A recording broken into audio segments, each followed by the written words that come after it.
इस देश की सबसे बड़ी समस्या क्या है, ऐसा अगर हम पूछेंगे तो स्वभाव अनुसार हर व्यक्ति अपनी अपनी बातें कहेगा।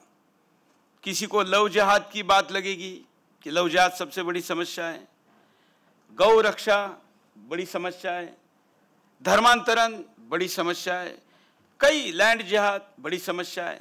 लेकिन इन सारी समस्याओं की जननी अगर कोई है तो वह है बढ़ती मुस्लिम जनसंख्या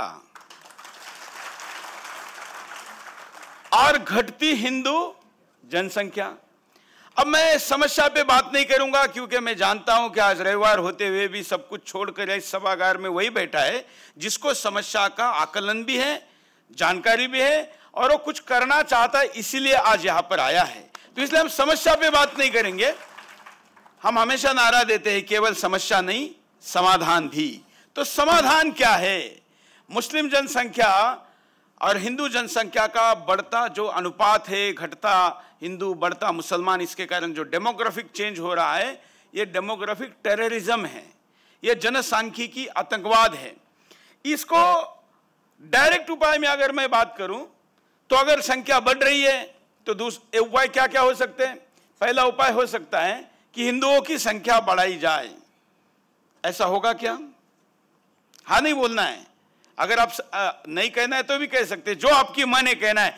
क्या आपको लगता है कि आज शंकराचार्य बोल चुके हैं, सरसंघ चालक जी बोल चुके हैं, इतना बड़ा राक्षस असमानता का सामने खड़ा है, फिर भी हिंदू बच्चे एक्स्ट्रा पैदा नहीं कर पा रहा है, तो क्या हिंदू संख्या बढ़ने की इस समस्या के समाधान के लिए संभावना है क्या?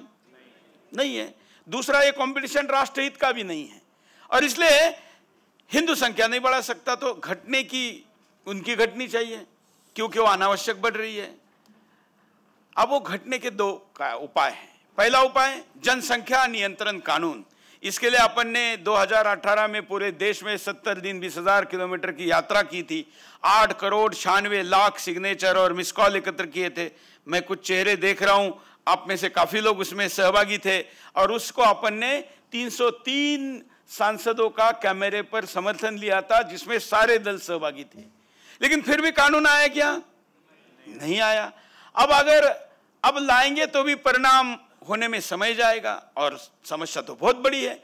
क्या करना पड़ेगा? जब उनकी समस्या केवल जनसंख्या नियंत्रण कानून से समाधान नहीं हो सकता और हम कानूनी ही समाधान फिलहाल अगर खोज रहे हैं, तो दूसरा एक उपाय है और उपाय यह है कि एनआरसी का लॉन्ग फॉर्म क्या है?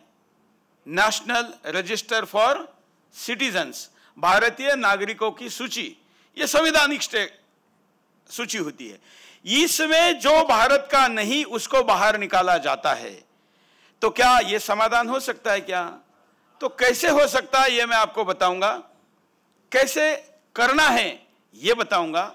क्या प्रॉब्लम आ सकती है यह बताऊंगा। उसका रेक्टिफिकेशन हम कैसे कर सकते हैं और इसका परिणाम हम कैसे ला सकते हैं, यह अभी आज का विषय है।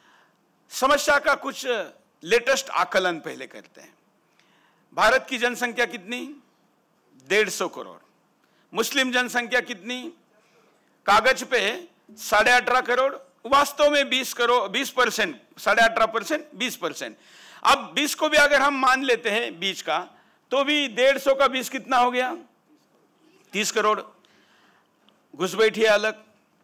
अब अगर हम मुस्लिम पॉपुलेशन का 25% पॉपुलेशन घुसपैठियों की है, मतलब 10 करोड़ पॉपुलेशन घुसपैठियों की है। अब ये 10 करोड़ आंकड़ा आया कैसे, आपको लोग पूछेंगे। तो भारत सरकार ने 92 में सदन में कहा था, लोकसभा में, कि 2 करोड़ बांग्लादेशी भारत में हैं 92 में।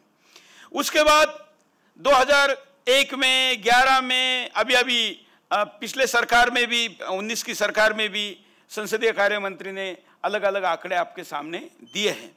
अब ये सारे घुसपैठियों की लेटेस्ट फिगर जनगणना में तो नहीं आ सकती, तो कैसे निकाली हमने? तो आजकल आप जानते हैं आर्टिफिशियल इंटेलिजेंस, AI, सरकार ही खुद कहती है, प्रधानमंत्री खुद कहती है कि भाई इसका उपयोग करो। तो AI में आप डाटा डालिए। मैं पत्रकारों को कहता हूं, क्योंकि इसको आप जिनके पास जाएंगे आपको ये प्रश्न जरूर आएगा कि 10 करोड़ आंकड़ा कहां से आया। तो 71 में बांग्लादेश का विभाजन हुआ, उस समय से यह बड़े संख्या में शुरू हुआ। वैसे पाकिस्तान के समय भी शुरू हुआ। भारत में कहाँ कहाँ के घुसपैठिए हैं, तो भारत में बांग्लादेशी घुसपैठिए सबसे ज़्यादा हैं, 2 नंबर पे पाकिस्तानी घुसपैठिए सबसे ज़्यादा हैं, 3 नंबर पे अफगानी भी घुसपैठिए सबसे ज़्यादा है। आपको याद होगा अभी लेटेस्ट में जब वहाँ पर सरकार तालिबान की बनी तो भारत सरकार ने हवाई जहाज भेज के वहाँ के मुसलमानों को यहाँ लाया था जो हमारे वहाँ समर्थक ऐसे माने जाते थे। अमेरिका ने भी ऐसा किया, जो उनके शासनकाल में जो समर्थन करने वाले लोग थे उनको लेके गए, अपने यहाँ पर सिटीजनशिप दी, यूके ने किया, जर्मनी ने किया, वगैरह वगैरह। लेकिन ये सारे लोग हमारे दृष्टिकोण से भारतीय है क्या? नहीं, घुसपैठिए। ऐसे 71 देशों के घुसपैठिए हमारे देश में है और उनका आंकड़ा जाता है 10 करोड़।